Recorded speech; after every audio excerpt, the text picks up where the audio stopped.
barnoota editingii barachuun fedha taanaan iyyee nafaan turti taasise kaapkatti kan keessa seente viidiyoowwan adda addaa akka itti tolchuuf kan barbaadde taanaan na waliin turti taasise viidiyoo kana fudhachuu dandeessa kaapkatti kan kee ergaaniif akkanatti wanteen booda mataa isaa gubbaarraa san irratti tuquun dandeessa akkanatti viidiyoo barbaachisaa ta'e fidatta viidiyoowwan adda addaa editingii godhuuf nafaan turti taasisuu dandeessa viidiyoon kiyya kun kana keessaa immoo baakgiraawundii barbaadu fidatta viidiyoo kiyya tokko mee isinitti agarsiisa haalaan isittiin hojjetame Kau ima video kana namni hojjete ana videoon haala kanaan akkaaniif hojjetamu barbaadde taanaan duuba isaa haala kanaan bareechitee wanti adda addaa akka jiraatu kafeetu taanaan as seentee like fi share subscribe qofa godhuudhaan barnoota editingii irraa barachuu dandeessa. Hayyee akkuma jiru kanaan video kiyya kana akkamittiin akkaan akka kana godhe isinittis agarsiisuudhaaf amma immoo video kana baasee haala itti videoon kun yeroo ammaan duraa turee fi yeroo ammaa inni irra jiru isinitti agarsiisa. Videoon haaluma isin argitan kanaan isa gadi kana fidu deema. Hayyee Videoon hundinuu editingiidhaan wanni editingii caalaa takkittiin isin jirtu jechuudha isin eegalte.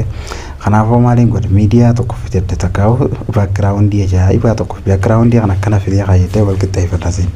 Baakgiraawundii eegaan akkanatti fidee asirra kaayee wal qixxeesseen booda immoo amma alaa godhuudha. As deebi'ee maaliin godha wal fidee viidiyoo tokko fidee. Amma immoo viidiyoon barbaadu san fiduuf qophiirra jira. Ayyee kunoo viidiyoon kun ani fudhadha kuni akkuma isin argaa jirtan kana duubni isaa guutuudhatti waan irra jiru argitan tahaa manaa waan adda addaa bakka akkasii dhaabbadee waraabee jechuudha. Hayyee gaamma haratu kunoo fidee jira amma viidiyoo haala kanaan isin argaa jirtan kana jijjiiruudhaaf qophiirra jira. Amma viidiyoon kun jijjiiramu duuba isaa jijjiiree akkana godha shaawara jechuudha. Kun immoo ana namni haala saniin hojjetee isinitti agarsiisu sun viidiyoowwan adda addaa waan ta'eef namoonni barnoota editingii barachuu barbaadan yeroo hundaafuu like share subscribe godha irra caalaan namaan wanni baratu wanni inni hojjetu editingiidha.